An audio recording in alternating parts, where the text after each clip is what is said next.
Welcome to Rock the Crown. Introducing our host, Nafisa, queen about her business, 360.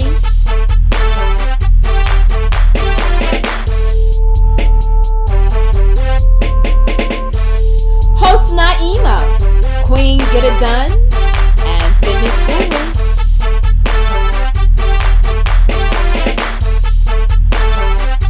Host Nefertari, queen residential redeveloper and creative director.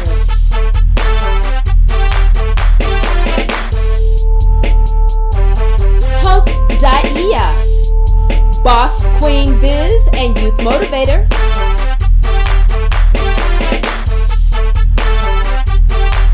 All right, Crown Nation, let's get it. Season 2, Rock the Crown.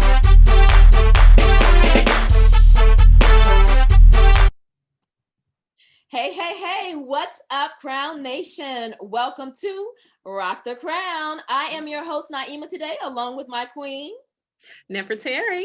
And today we have a super special guest and soul healer, Toya Denise. How are you, Toya? I am fantastic. Thank you. Excellent. So, welcome. Ladies, guess what? Today's conversation is going to be something that you want to join in on, share with your friends and family, because today we are talking about the Black woman, self-esteem, self-worth, and truth. And everyone knows that when you do not live in your truth, there are problems, right? So we want to go all the way back to take this conversation back to an article that I actually read in Glamour magazine.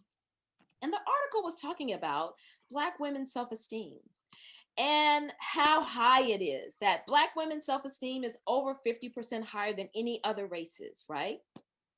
Then it was followed up by Black women's body, how they feel about their body, that was higher than any other races as well, right?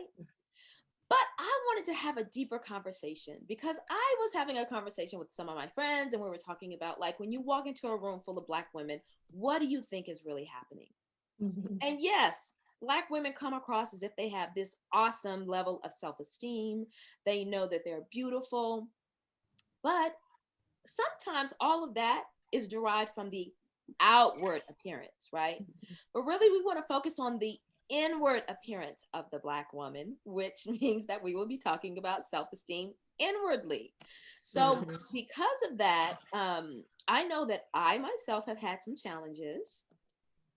And I know that Nefertari has also spoke about challenges, and Toya deals with people on a regular basis with those specific challenges, right? So we want to kind of also start this conversation off with stigmas, right? Mm-hmm. And so, Nefertari, can you start off with a couple of stigmas that Black women have that kind of lead to some of these challenges that we have? Well, there's a couple things that come to mind. But before getting into that, one of the things that I think of for me as, I'm nearing 50 this month. Right. Yes. And I did last month. Yes, you did. Right. So blessed for that. But when I think back, that's like a half a century almost. When I think back of grade school, middle school, high school, and, even recently going through, you go through this cleaning out phase. I've cleaned out, boxes and crates and treasure chests of different things. And it really kind of took me back in memory lane. But one of the things that I think about as far as stigmatisms is really kind of starting with the self-esteem. And so for me, in elementary school, I always kind of had this little thing where, I felt different, even though I was among mostly African-Americans, predominantly African-Americans, there still was like this feeling. And so, depending on how you dressed or, we were wearing them Buster Brown shoes. I remember a girl telling me one time I didn't match because my thread in my jeans didn't match my shirt. I think that changed my life too. So I'm making sure I'm getting it together now. But little things like that, or just your, when you talk about your body, which is one of the things, your body changing. And so earlier on in life, I was, a lot of times we hear about, the woman who's overweight, or the girl who's overweight, or, everybody's probably got that friend who most of their life during elementary school and high school and whatnot, they were like obese. And so, struggling with that thing. But for me, it was just the opposite. I was the skinny girl, and a lot of times people don't see being skinny being an issue for you, and so I was always looked at and felt like, I didn't develop as fast as my classmates did. In fact, I didn't even come into true womanhood until I was in 10th grade, third hour algebra class. And so that's one of the things that we think about, our body types, and coming into when we do start developing, thinking about middle school, where, we had the little white training bras with the pink bow, where I didn't get mine until a little bit later. I had the white tank top with the pink bow on it.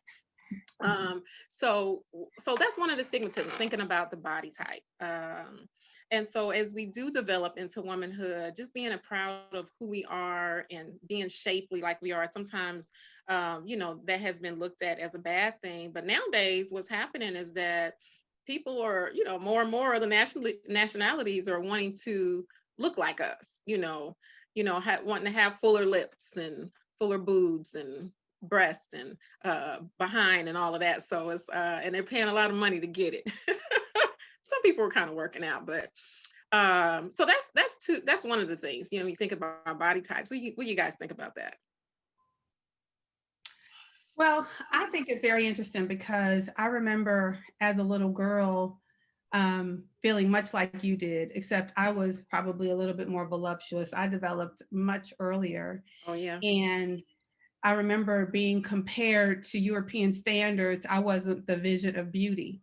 So many of us experienced that growing up in our childhood or adolescence.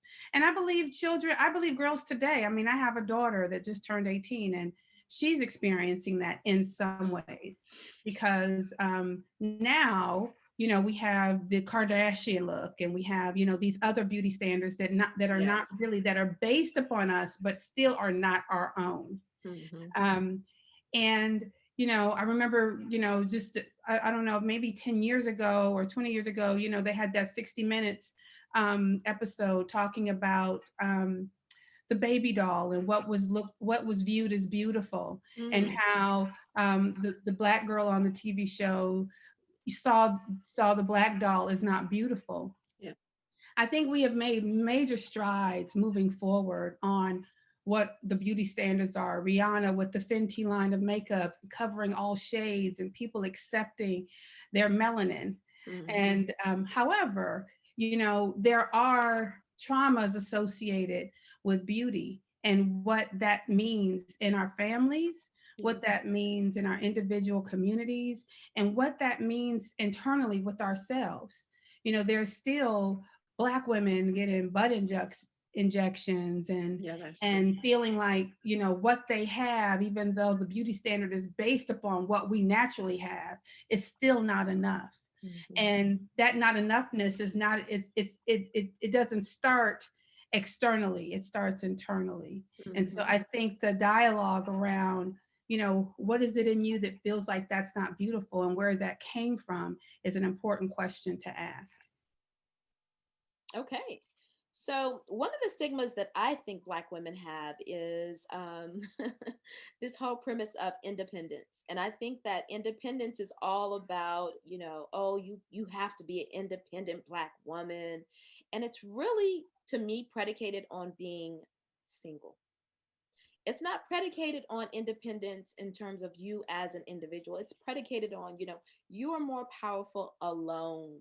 And Mm-hmm. so I think that that's a stigma. So when sometimes I think when people see Black women, they think of, oh, well, she's an independent Black woman. Because you see how though they always put those two words together, That's true. but you don't see how Yes. a woman can still be independent and interdependent in relationships. Mm-hmm. And interdependence relies on you being dependent and interdependent, right?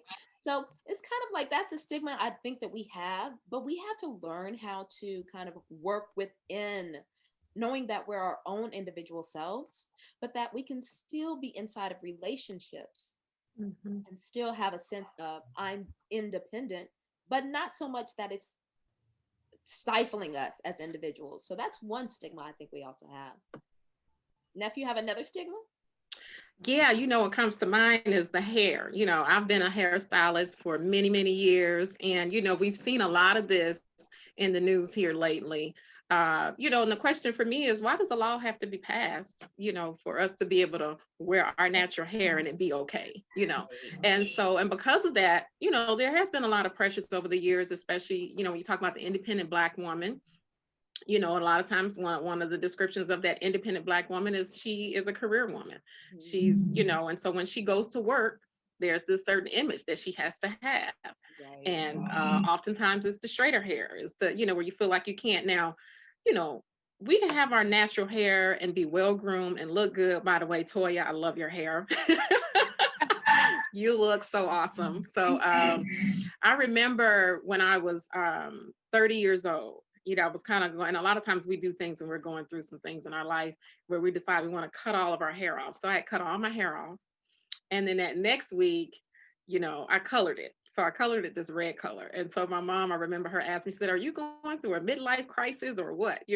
And so, but I'm saying that to say that when I went natural, it's been almost 20 years now, and I love it, and I actually didn't know, even like the texture of my hair, like, when you talk about getting to know yourself more, it's like, when I went natural, I was like, wow, I felt like I, dug in a little bit deeper into me and who I am, and knowing that, it's okay. It's okay for you to, if you want to just flat iron it and blow dry it, or if you want to wear your braids, if you want to wear your Afro puffs, whatever it is. So, it's like us coming into being able to just be comfortable and have that good self-esteem and confidence in who we are as a people, as a African American women. Yeah, I totally understand that. I have been in corporate America. I have, been, being an entrepreneur, finding yourself in the midst of that, of who am I? I think Mhm. sometimes the role of hair is a new way of passing. And, the way you wear your hair is where how you will be accepted in social norms Mhm. and professional centers and things of that nature. And it's a very interesting conversation. And women, as a Black woman, and as you get older, you understand that your hair holds energy. And it's very normal to cut your hair off when you're ready to experience something new and get rid of Yes. old energy. Mhm. And it's part of our culture. It's embedded in so many different um, cultural places around the world. The cutting of hair, the growing of hair, but it is a stigma in America about how you wear hair. And I agree with your point about why do we have to pass legislation for me to be me, for me to Mhm. naturally be me? Little girls going to school and being expelled from school because they are not, not looking like what the society says is normal, which is straightening of the hair, which is a process. We have Right. to process our hair to be Mhm. accepted. And I Exactly. think that's definitely an inner dialogue as well, because I believe that when one of the things that I tell my clients all the time is that there is no out there, there's only an in here. And Mhm. as you accept yourself, others seem to accept you more. And so, I would just ask people to, what is your intention about your hair? What is your intention, about how you look and what you wear and things of that nature, and is it in alignment with who you say you are? And if that's in alignment, then what's the question? Yeah, that's When you meant that, something that you said just kind of struck me a little bit. It's like when you and I forget your exact words already, but when you accept yourself, Mhm. then others, it seems to open up more for you. And it kind of takes me back to high school again. I wore braces from 8th grade to 10th grade. And so it was something about that 10th grade year, that summer, getting my braces off, going to school, first day of school, first week of school for my 11th grade year. It was like my whole life had turned around. It was like, this boy told me my eyes were pretty, and it's like my teeth are straight now. And it's like, I felt like, and I think it did something for me where I felt like I I just, my popularity just began to grow. Senior year, it was like, you don't want to leave high school, and you run for queen and you win. I was an ROTC fanatic. But there was definitely something about that when someone is feeding you something and you get that, and then you begin to see yourself in a certain light, in a certain image, to where it helps you to soar better. I know a lot of times people say, well, we shouldn't need that, and you shouldn't need that, from someone else for you to be able to get that, but it still does something. It helps you, and you don't always let people know about that you have low or no self-esteem, and sometimes you really don't know until later on. You start to look at things and figure it out.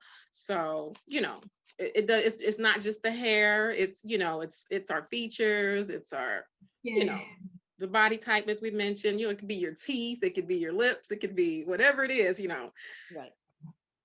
Yeah, I wanted to mention, I forget the supermodel's name, but she has vitiligo, and so she has, she's light around her lips. I'm sure you guys have seen her, and I saw an interview where she was saying she thought she was so ugly, and now she's being celebrated. Yes. But that's an inward journey. That's something that you must connect with inside and heal.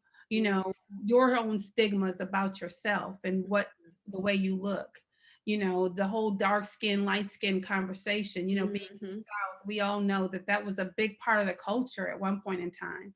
The paper bag test, and who can pass, and things of that nature. We still carry those traumas within us because they're in our families.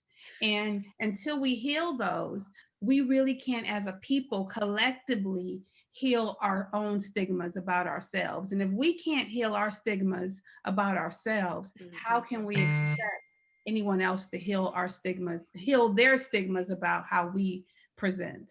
Right. And I know that we also have some other stigmas. I know, I see you, Nefertari. I know we also have some other stigmas that we kind of want to make sure that we also talk about, because we're going to also continue this conversation going into the challenges that these stigmas pose.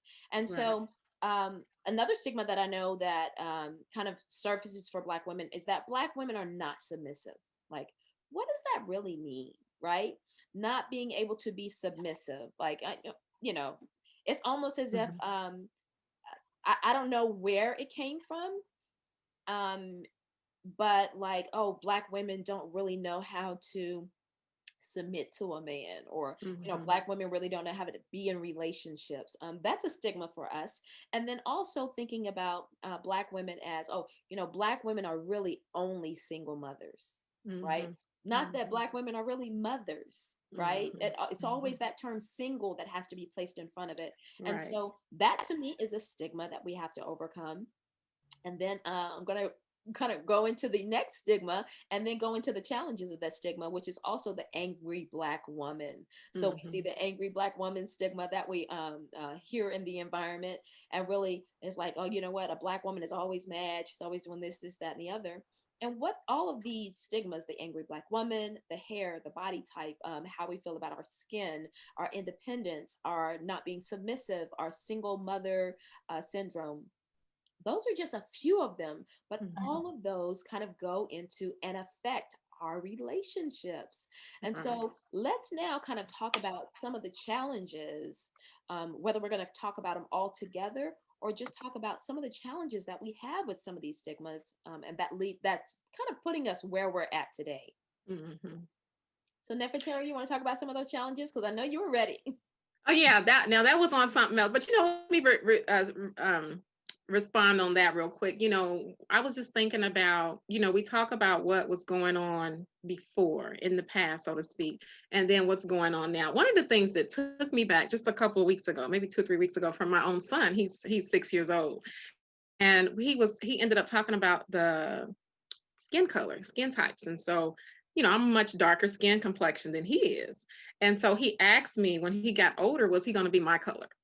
And then he said, but not only did he ask me that, he didn't really give me time to answer. And then he said, because I don't want to be your color. He says, I want to be my color. And I was very surprised as a 6-year-old, new in the world, and especially for, him to be an incubator, so to speak. I'm thinking in my mind, like, where in the world did he get this from? And so, and I'm telling him, but I said, no, I was this complexion even when I was younger. And, you think I'm beautiful? I'm still beautiful. I had this conversation with him. So it was very surprising to me, actually, that I'm like, because in my mind, I'm like, because I do feel like I had to battle with that sometimes, my skin complexion. And I was like, this is my own child, and I have 6 other ones above him that they're 19 to 32. But for my 6-year-old, I was just like, wow. So Toya, what do you say about that?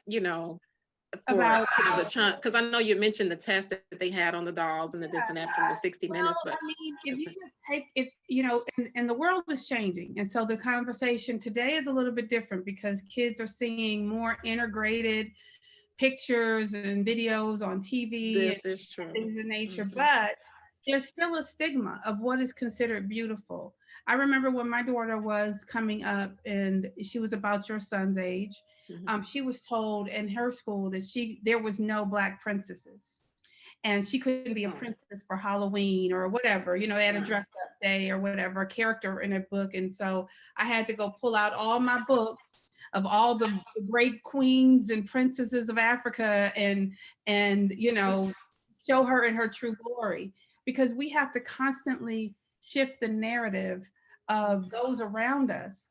And I think that supported her. I want to believe that she's embraced her skin tone, but I still at 18 hear her talk about, well, boys only like the light skin, long hair, exotic looking, black boys her age. Mhm. And Mhm. so it's still something that's deeply embedded in our conversation and in our families and in our social groups.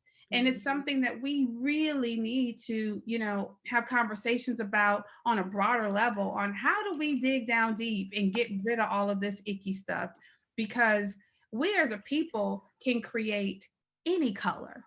Mhm. We are the only woman That's on the right. planet that can create any color.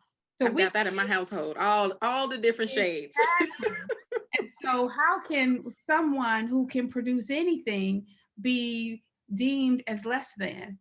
And Mhm. so it's truly miseducation. Right. And we need to address it. I love that you addressed it with your son and allow him to see different shades of beauty, and understand what beauty is and not what a standard is, a societal standard. It's Yeah, different. and it's very interesting that one of the words that we often hear young girls and even sometimes ourselves say is that men want exotic women, but the Black woman is exotic, right? It's like, what's more exotic than a Black woman, right? And so it's just interesting how we kind of get caught up in all of these words and really. We've heard it over and over, words make people, and they do. And so that's why all of these stigmas, when we're thinking about the stigmas, it's really associated with words, right?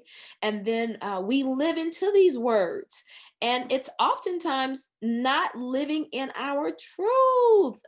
We're not living in our truth because we're living in these words because we've been told these things. And so really it's about how can we move past all of this and not have to be, subjected to you're not a submissive Black woman, you're an angry Black woman, angry Black women, that's why I don't want to be with no Black woman because she's always argumentative and all these other.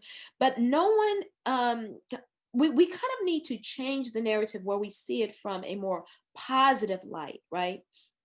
Not an angry Black woman, but a passionate Black woman, a woman who's passionate about making sure that you're on the right side of the equation, right? A woman who's passionate about making sure that you're helping to make the right decisions. You're the leader of the household, and she's passionate about, hey, no, you know what? This is really, I'm trying to help you maybe see something you don't see, right? That's passion. That's not necessarily anger, right?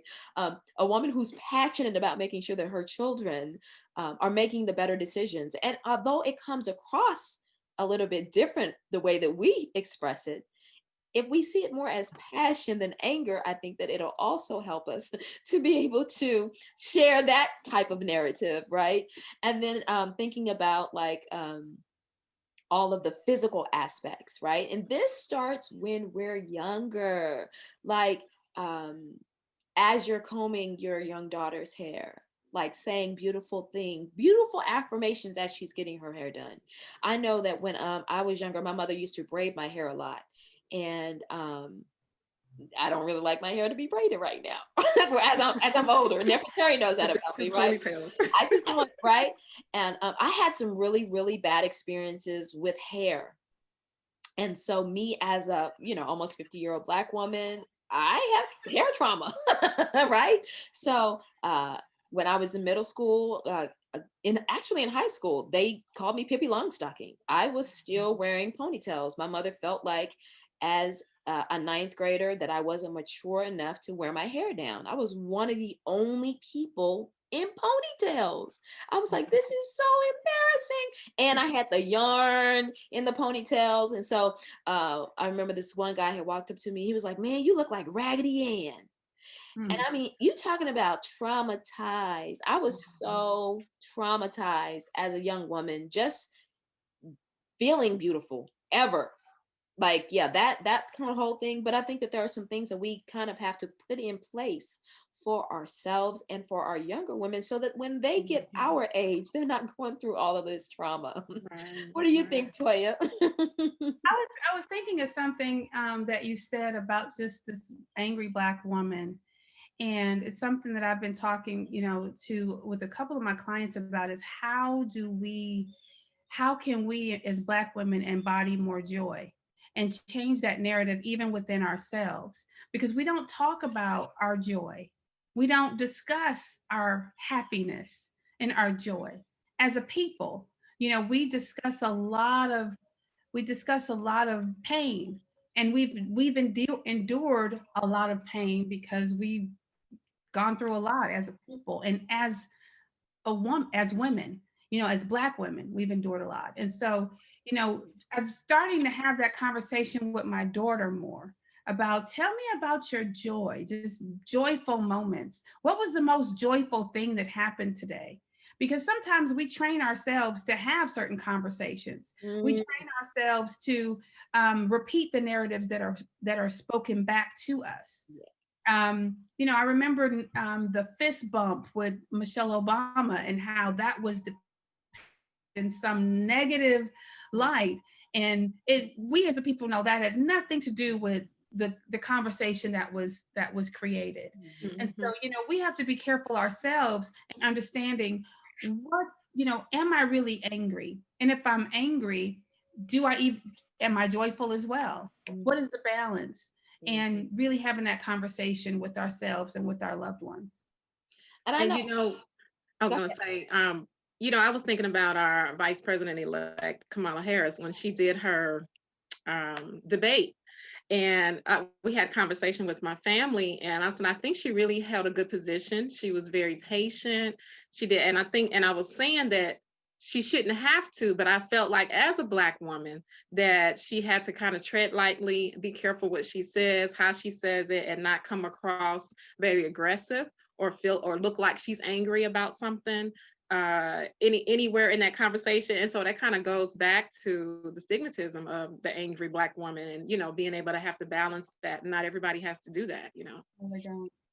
Yeah, and they also stigmatized former First Lady Michelle Obama. So they would stigmatize her by putting up pictures where they saw her face looking a specific way, or if she reacted to someone a specific way. And it's just like, yeah, there are some things that anyone would have reacted a specific way, right?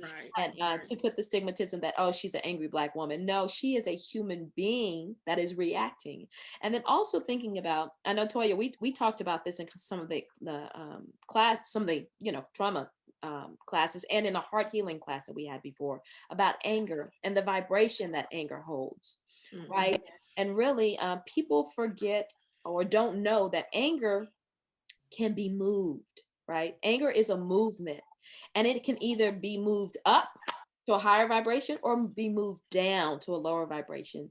And so I think that even in that, there is power, meaning that women who are angry, if that's what the term we're using, their vibration can move up or down, meaning that there's so much power in a woman that is able to recognize something of that nature, or to recognize herself in a space where she can move up or down. That to me is powerful. And that's something that we should also think about in teaching our children.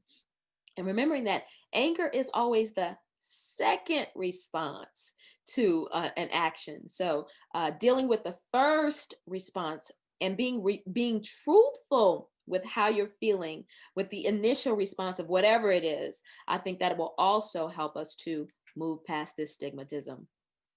I agree. I agree. And what you're speaking about is the Black woman's ability to be an alchemist. We can Mhm. transform many emotions into something that is that is so powerful.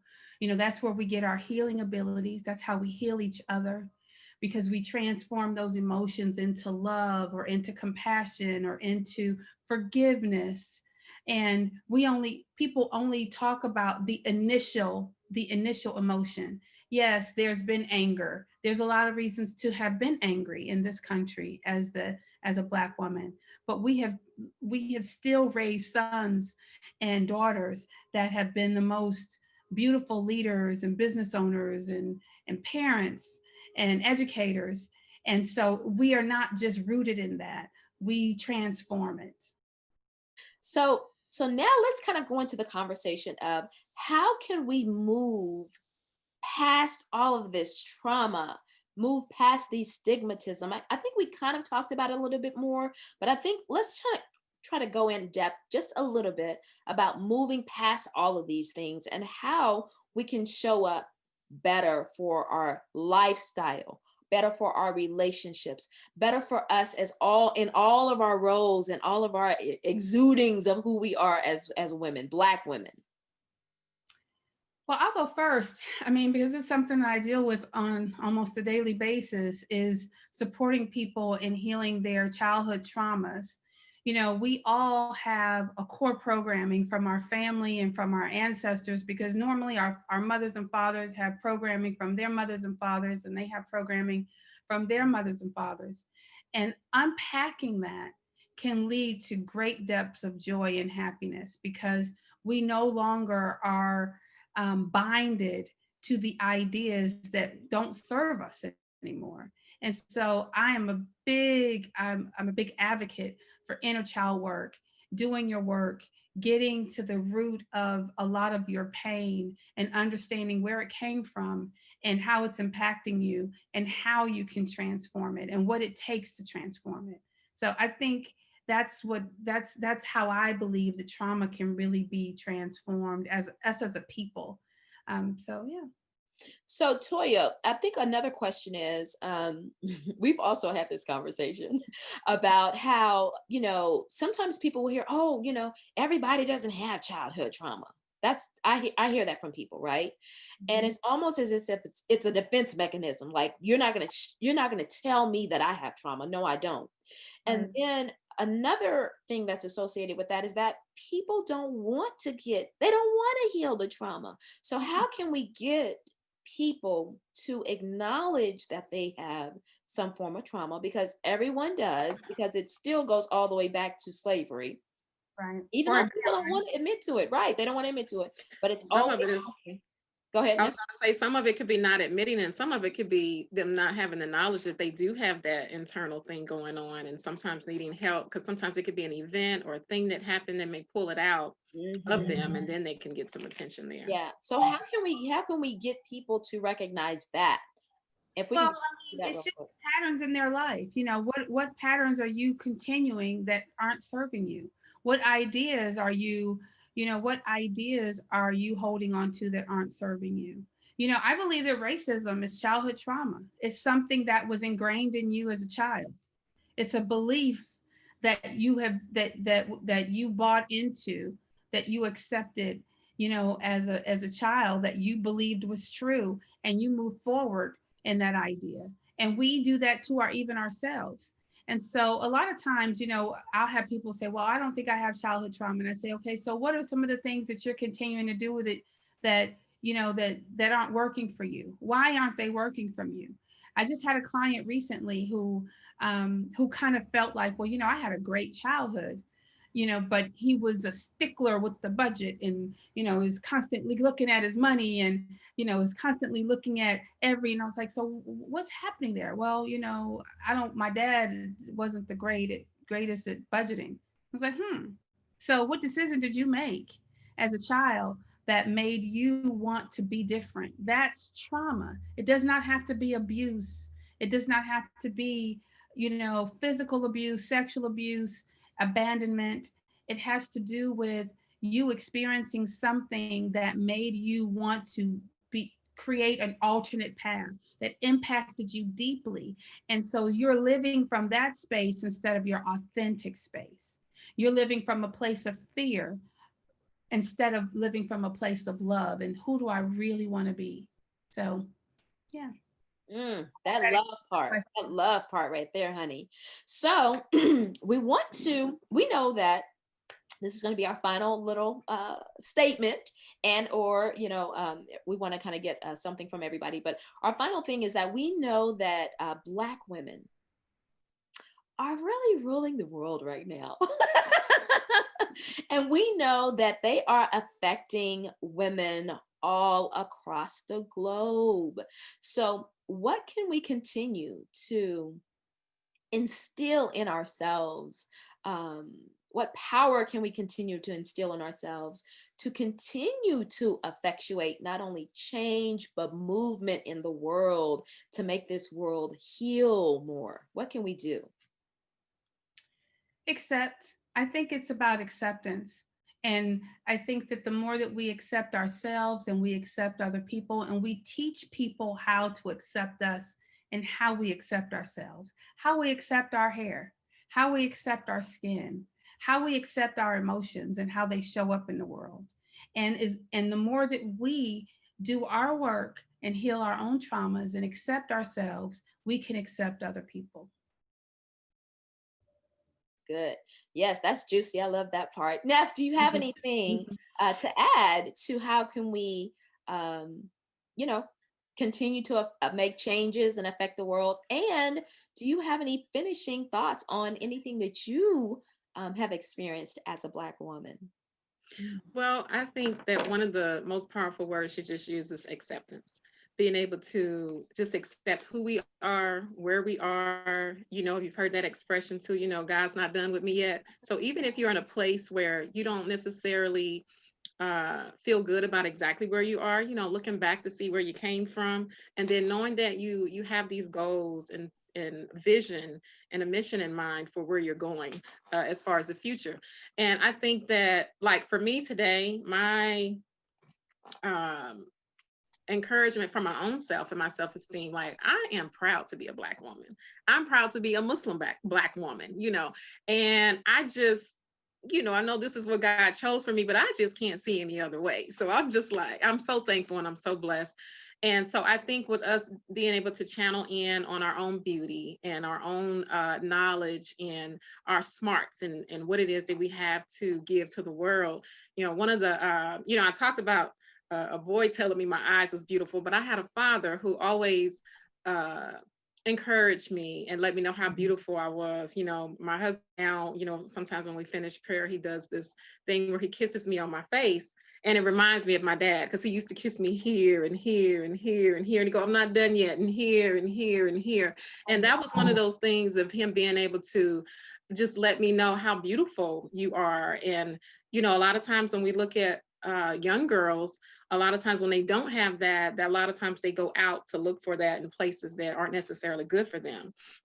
And that's one of the things, I lost my father this year back in March. And one of the last conversations that I had with him on a Monday, he had told me, I was actually talking to my mom, but that was one of the last things he told me, is that you were beautiful.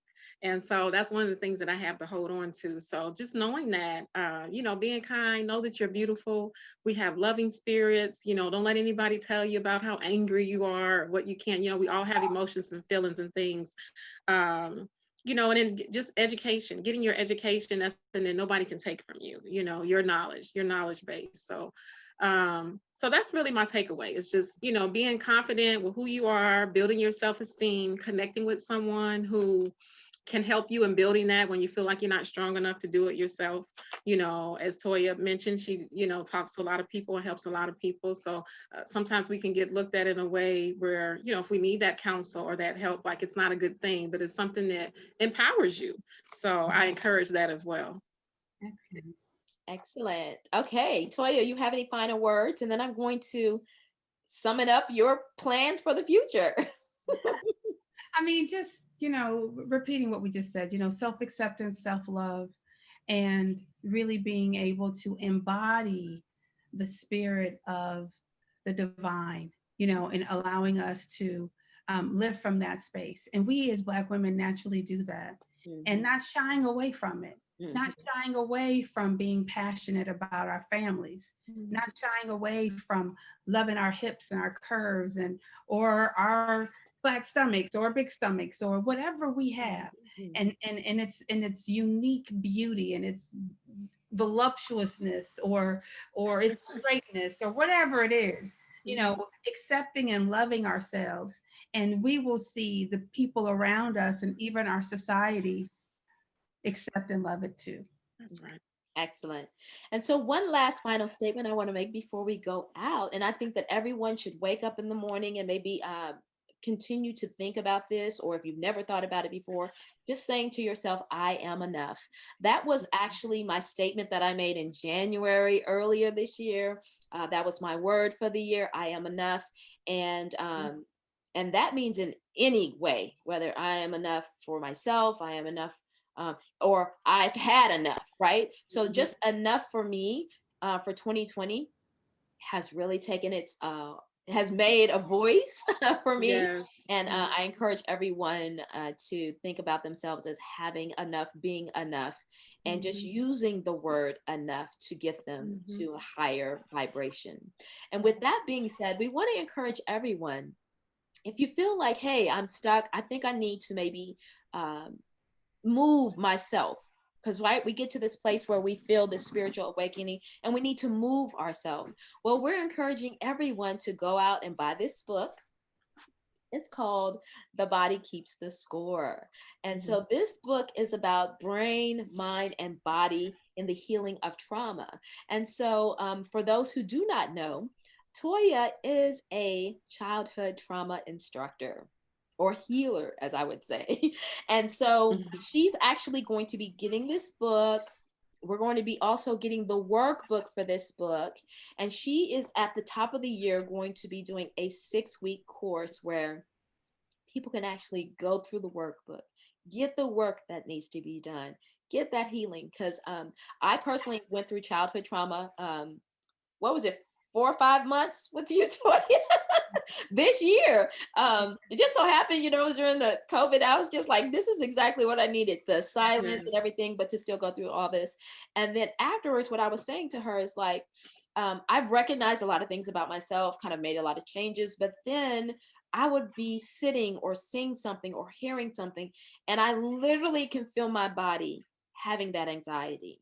And so that's why I bought the book. And so now I just kind of want to move into another space of removing the trauma from my body, because we know that as women, we carry so much weight. And when you carry this weight, it really turns into dis-ease, which is disease, right? And so we want to make sure that for 2021, we are all healthy in our hearts, our minds, our body, and our souls. So I'm encouraging each of you to go to Toya Denise's page. If you need to go to Rock the Crown page to get her information, we'll have that there as well. But thinking about going through this course, because I'm so excited about it. Yeah, I want to do that. Yes, we have to do that. I look forward to it. Yes. So excited about that. So again, we hope that you all learned something, heard something, found something that is going to carry you through or challenge you or inspire you as a Black woman, or people who know Black women. This is all about everybody, because we're all a human family. And then thinking about liking us on YouTube, Facebook, and subscribing and following us to all of those channels as well, and going to our Instagram. We haven't been posting a lot on Instagram, but we are going to continue to beef up our social media. But again, subscribing to our YouTube channel is actually going to be the best platform for everyone. So we're encouraging everyone to do that. And we hope to see you. We love everybody. Stay safe. Yes. Thinking about the holidays that are coming up, please practice precaution. And we hope to see you all again soon. We'll see you all. Thank you, Peace Toya. out. Bye-bye. Bye. Bye. Y'all have a good evening.